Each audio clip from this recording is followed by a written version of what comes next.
Oh, look what the cat dragged back inside. What's the matter?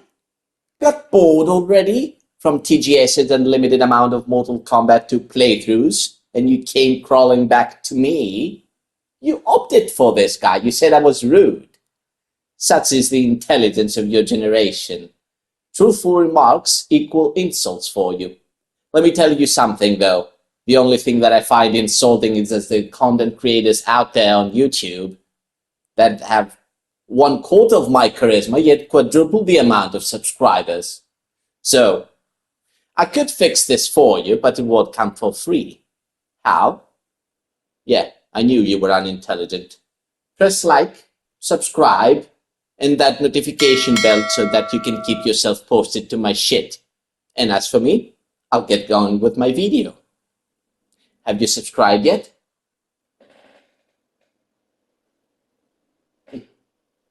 I'll try and believe you later on if I see the views that I'm supposed to see for this one. So, without further ado, let's move on. This is a content. But yes, this is the part where I mellow down. I can't have a face full of anger or disdain when talking about this one, the Nintendo Game Boy. Today's video is a top 10 game list for the Nintendo Game Boy. And let me tell you what, this might be the single most beloved console in gaming history. It has this adorable niece effect. That's how I named it on people. What do I mean by that? Like, imagine you sitting down in your living room with your stupid ass uncle having this heated argument about politics, and all of a sudden your adorable niece waltzes herself inside the living room. You both stop, look at her, break a smile, and go like, "Aww." This is the effect that the Game Boy has on people. Seriously, I think that pretty much every one of us at some point of our lives have had this amazing experience with a Game Boy game.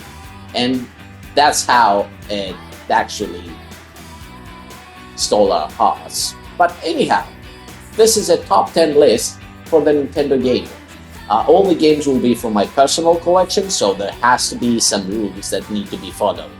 I hate to have rules about that, but this is what needs to be done. Sorry. So, without further ado, let's move on with our rules. So, the rules are very, very simple. This whole thing is from my collection, so I have to own the physical copy before I actually say it belongs in the top 10. Number 2, no ROM hacks or homebrews are allowed, and I think if I did something like that, it would be considered cheating. Then number 3, we have something that I'm not a fan of, but no more than one title from the same series can be in this top 10 list. Okay, I get it, it's cheating. And last but not least, this is a personalized opinion, so if you don't like it, just drink vinegar, like my Greek friends say. Yeah, I read that just now, because I'm learning Greek. You're doomed. Okay, so without further ado, let's move on to number 10. So, on number 10, we have Tetris.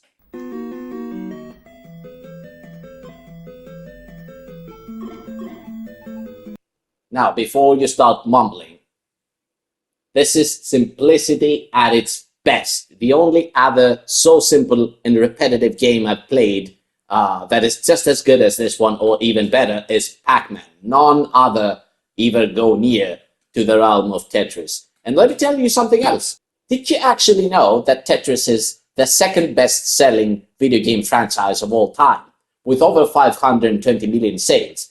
Eat your heart out, modern games.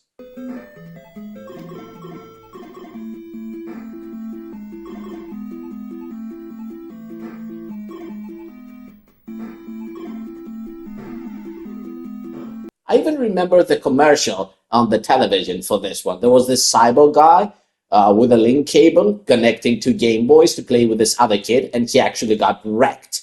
Oh, Tetris is just amazing, and deservingly so, it's on number 10. So, let's move on with number 9. On number 9, we have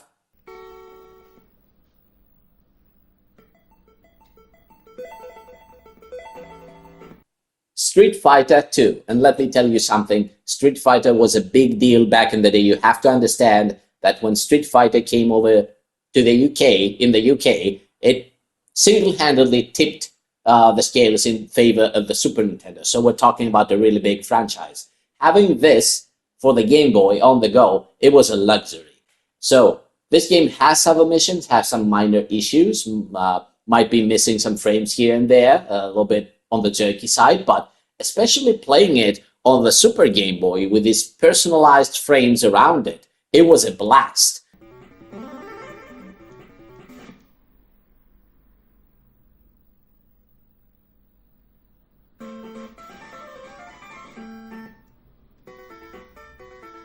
So this game works just fine. The controls are smooth enough at least, and it plays exactly like Street Fighter. I was amazed. So it actually omits some characters. There are some omissions in this game. It tries to have like the Champion Edition roster, but it omits Honda, Dalsim, and Vega, for whom especially I have absolutely no care in the world. I hate this narcissistic sociopath, so that's a win for me.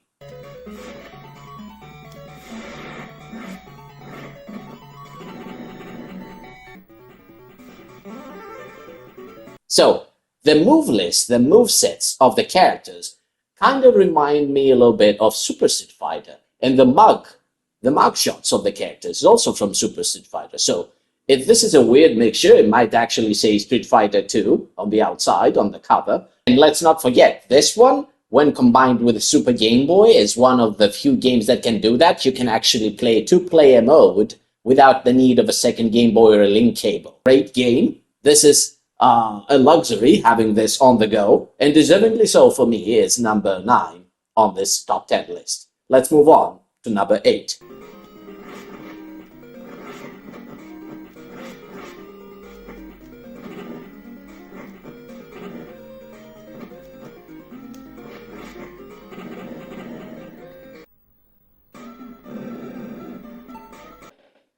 Come on, you can't have one without the other. Mortal Kombat 2 for the Game Boy is the next one. It's on number 8. And let me tell you something, they've done a great job with this one. Does it have omissions? Of course. It omits characters like Raiden, Baraka, Kung Lao, and Johnny Cage. And those are kind of big. But at the same time, they have so much content in there. I mean, you're still able to play versus Jade or versus Smoke in this one. It's amazing, and I've got it on video, so you can actually see me fighting Smoke.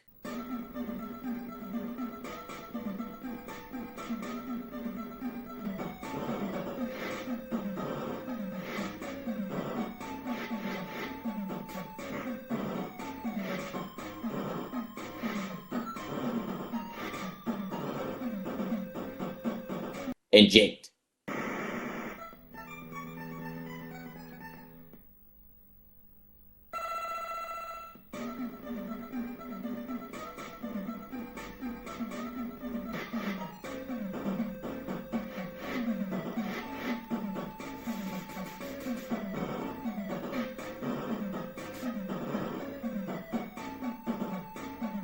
So, 8 selectable characters, not one ninja is missing, which is what we really cared back in the day, at least I did. People that I knew of cared mostly about the ninjas, but yeah, whatever. Ninjas were the tits back in the day. Oh, did I say something that YouTube doesn't approve? Goodness gracious, I don't care. This game retains its Mortal Kombat-ness all the way. Every character, every selectable character has one fatality.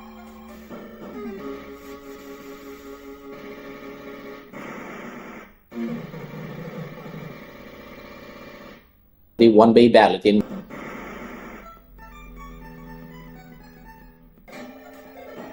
one tomb fatality. And having said about the tomb fatality, let me tell you something. There's this secret sound effect that I found out as a kid. How did I find out about that? Well, with select on this one, you can pause. And when you pause, the screen becomes dark. So as a kid, I thought that was pretty funny to give a dramatic effect while performing a fatality. So every time I would do a fatality, I would press the select button just before the opponent's demise. Yeah, I know, that's dark. But take a look, or maybe listen, what happens when you do that on the Tomb Fatality.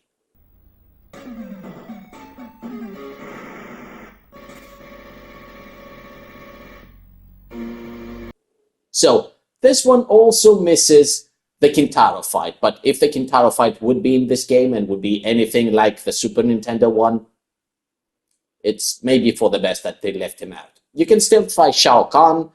As far as I'm aware, there's no ending, special ending where you actually see exactly what's happening with each character, which is kind of sad, but still the game works very, very smooth. The controls are amazing. Remember how we're saying that Street Fighter is kind of jerky? Well, there is none of this jerkiness with this one, one frame that's missing. Well, there must be missing, but it's so smooth that you can't see it. So this is amazing. Deservedly so, Mortal Kombat 2 is on this list on number 8. Let's move on to number 7.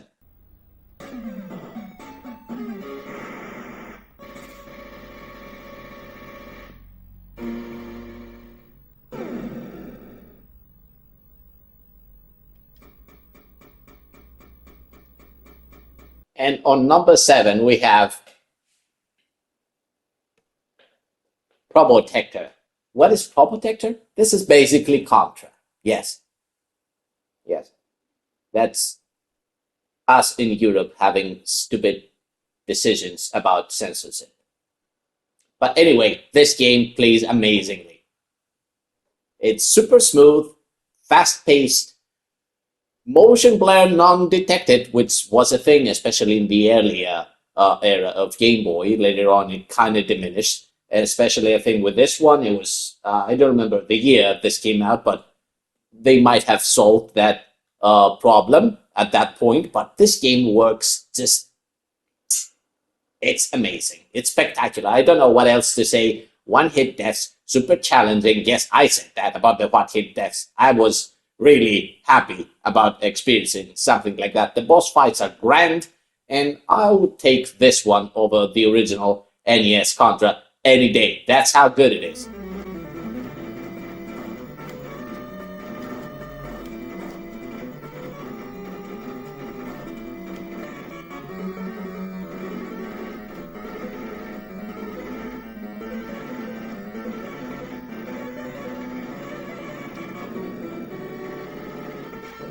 That's how good it is. Having said that, Contra is actually the single series that I can think of that's a non-alien game. It has the best alien games ever, without having aliens in the title. Yeah, that's what I wanted to say. Whatever. It blows my mind. So I thought I might just pop this. So yeah, Probotector on number 7. I really don't know what else to say. I might want to make a playthrough, me myself, about this one at some point. You most certainly have to try it, and especially playing it on the grand screen of Super Game Boy with the help of the Super Game Boy, it was a blast. So, deservedly so on number 7. Let's move on with our list.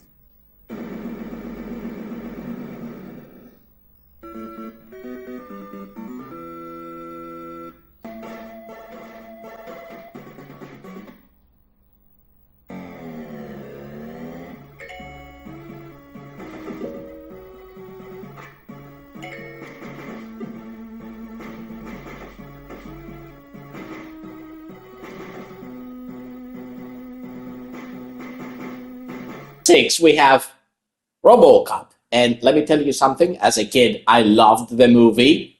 It was absolutely traumatizing. Yeah, I'm kidding. Each and every one of us watched these kind of things back in the day where they were supposed to be non-kid friendly, but yet we grew in an era where watching the news, basically, it's far worse than watching an M-rated movie. So, pick your poison, I guess. So, this game is probably a port of the Commodore 64 or Amstrad CPC, and it works perfectly fine on the Game Boy. even if there were a case for this one to have a motion blur problem, it was solved by the speed of it because it moves super slow, and it's very convenient because this is the way that a 300-pound cyborg would walk around the streets, that's for sure. This is a really nice action game, very nostalgic for me, quite a bit of a challenge there, and the music actually slaps. It actually has a rendition of Vasily Polidori's amazing soundtrack for the main theme of RoboCop.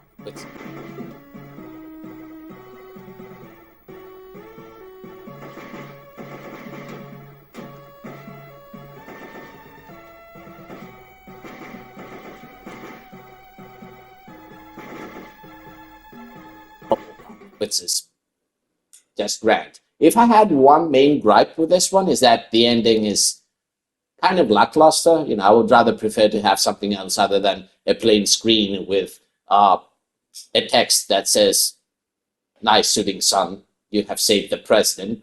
I mean, come on, just give me something. Give me a screen, a still screen of RoboCop or doing something, going away with his car or whatever. Just give me something. As far as I'm aware, there is another version of this cartridge, another copy that has voice samples in it, like saying the word RoboCop just before you begin a stage, and then thank you for your cooperation. If someone else has found or knows how to track this one down, how to tell it apart from this one that I've got right here, please enlighten me down in the comments. Thank you. So without further ado, let's move on to number 5.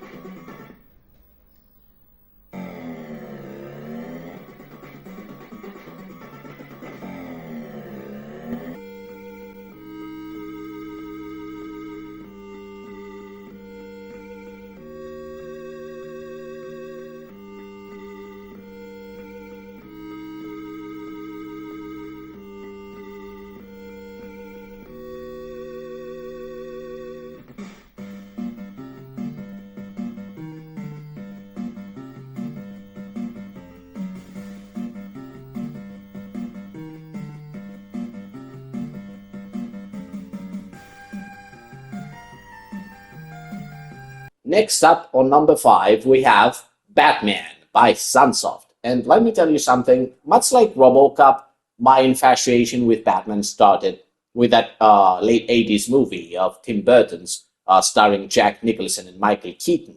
And Batman on the Game Boy is an absolute blast. Why? Because obviously it was created by Sunsoft. What I wanted to say about this one is, apart from the fact that the controls and the music are absolutely stellar, and about the music I didn't really have to say anything. I mean, it was pretty much a given for a Sunsoft game back in the day.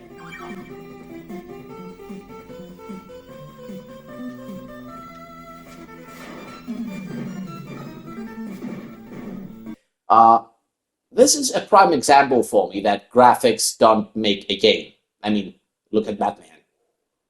Look at Batman. Look at his environment. He looks freaking ridiculous.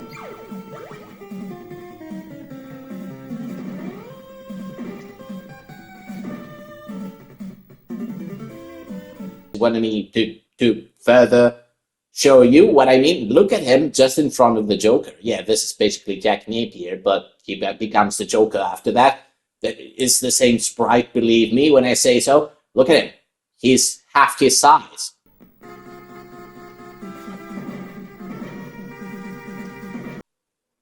But that doesn't matter at all. He plays perfect. I've done this so many times that I start to feel bad. I'm starting to feel bad about myself. But let me tell you something. This is one of those that I actually can finish with my eyes closed. I mean, yes, I don't know. Can I beat it with my eyes closed? It was a way of speech, but whatever. This is an amazing game, deservingly so, on number 5. Let's move on number 4.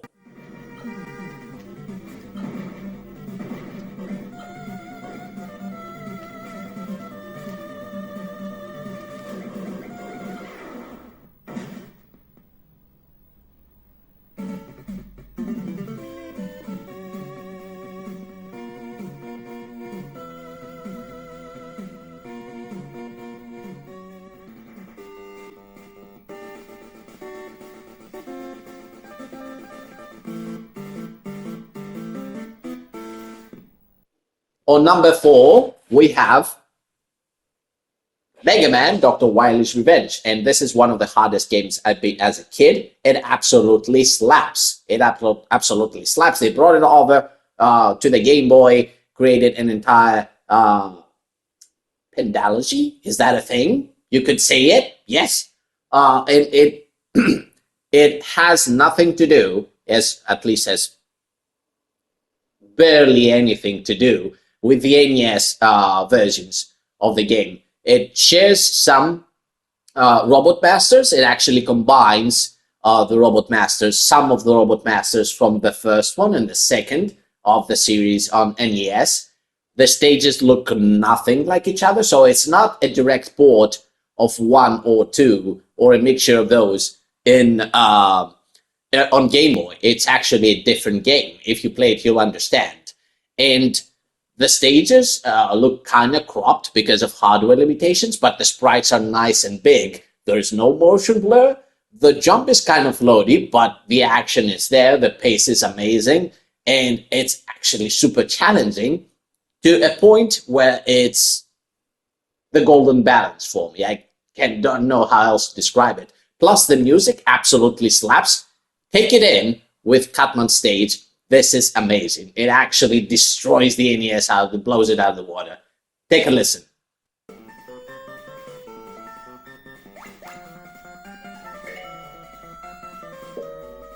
Yeah, deservingly so on number 4. Let's move on with our list.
Now, this is the top 3, and before I say anything else, I have to clear this up.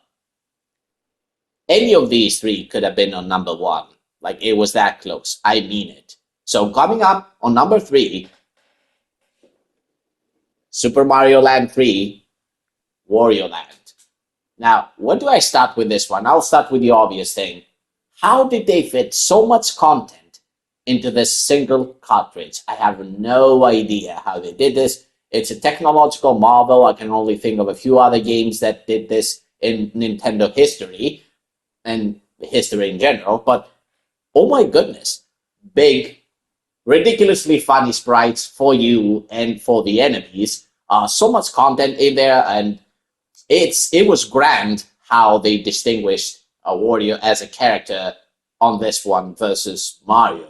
I mean, as Mario, you're kind of the defensive character, you know? You take advantage of the other one's weakness, you wait for your time, and then you strike by jumping on their heads. You're never the bigger guy, but with Wario, even the simplest kind of power-up makes you strong enough to charge through your obstacles. It's the polar opposite of what Mario is.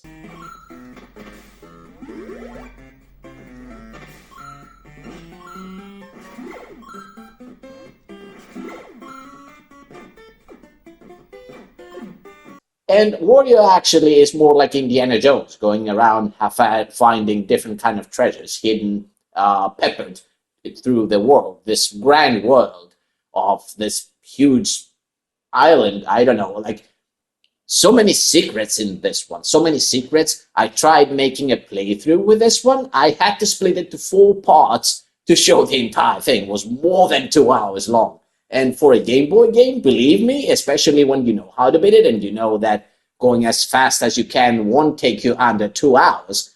This is grand. This is amazing. I could show a bunch of other things from in this game, but seriously, there wasn't much time for me to take more than the footage that I did.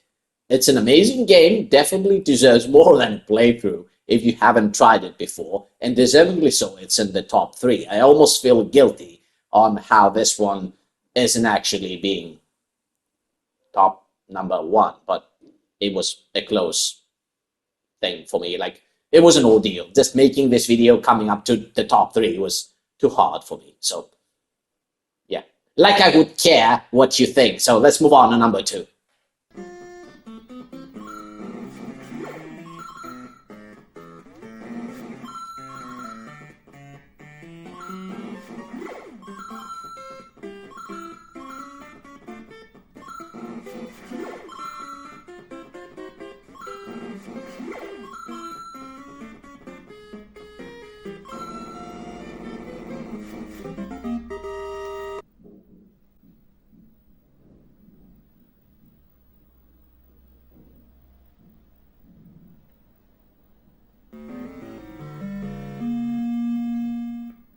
Okay, Konami guy, this is for you. I admit, this is a blast. This is an amazing game made by Konami, and this is Castlevania 2, Belmont's Revenge.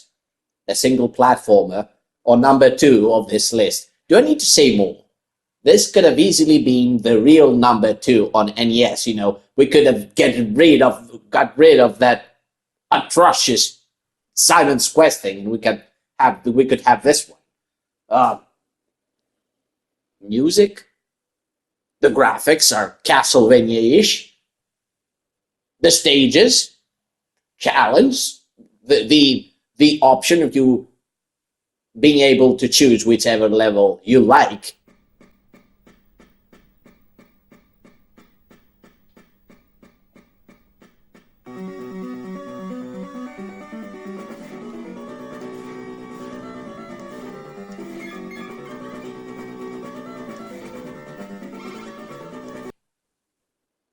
The final fight with Dracula is a nightmare, let me tell you that. And so I don't know where to start with this one. This is an amazing game. It has grand atmosphere. The levels, the design is amazing. The sprites of the enemies is amazing. You have your sub-weapons like a real Castlevania would do. And this is a real Castlevania brought in on your Game Boy. Christopher Belmont and Simon Belmont are the single 2 Belmonts that I know of that have bitten twice Dracula's ass in their lifetime. So you have to give respect on this one. And Belmont's Revenge is deservingly so on number 2. An amazing game, and as a Castlevania game, is one of my favorites.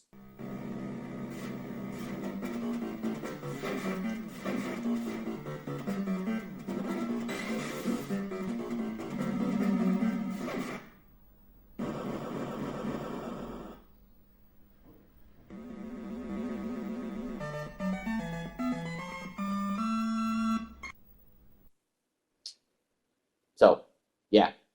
Before we jump into number 1, let's see some honorable mentions, shall we?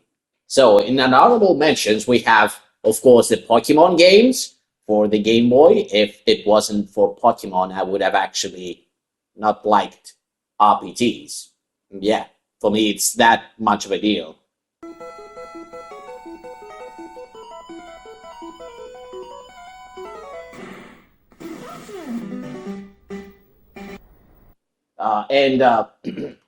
Wario Blast, great game, has personalized frames much like a Street Fighter, and you can also play 2-player mode. Really nice one.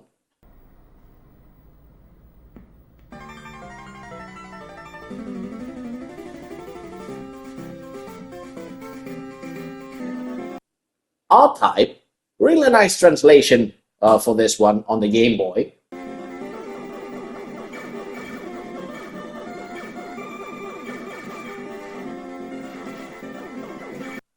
We have Gargoyle's Quest, one game that my friend Rafa doesn't really like. He thinks it's too demonic.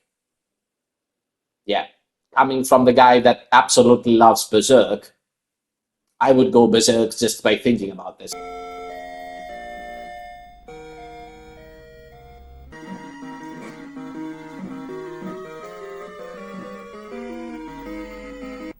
So, and then we have Double Dragon. You can't go wrong with this one.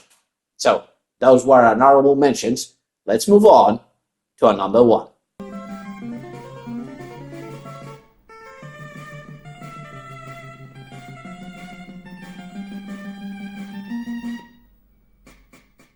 This, for the Game Boy, was a dream come true. This is phenomenal. This is a fairy tale. This is Zelda Link's Awakening for the Game Boy. And I know I've said it before already in this video. I've said it for Wario Land. How did they fit this game into this little cartridge is beyond my understanding. I'll tell you this though. It's a game that you absolutely have to play. It's a game that's a fairy tale greatly translated. And there's also a black version of this cartridge that has color. It's Zelda. Whatever I say is not gonna be enough for this one. It doesn't absolutely hold your hand, but at the same time doesn't really push you too much into the cryptic kind of stuff that the original Zelda had, for instance.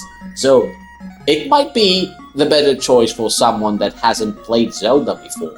It's one of those that really warms your inside. Playing this game, you fall in love with the characters, and that makes the game that much more bittersweet the closest you get to completing it.